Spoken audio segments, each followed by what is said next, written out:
দ্রৌপদী কোনো সাধারণ নারী নাম নয়, তিনি জন্মেছিলেন যজ্ঞের আগুনে, প্রতিশোধে প্রতিজ্ঞা নিয়ে।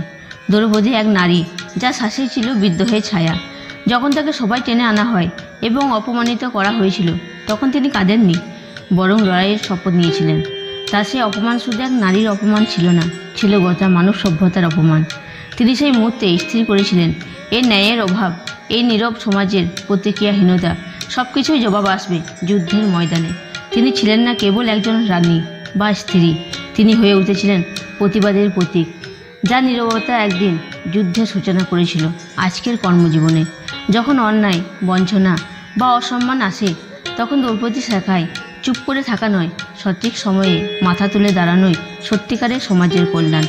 অসহায়তা নয়, প্রতিবাদের আগুনে জন্ম হয় দ্রৌপদীর মতো অসীম সাহসে।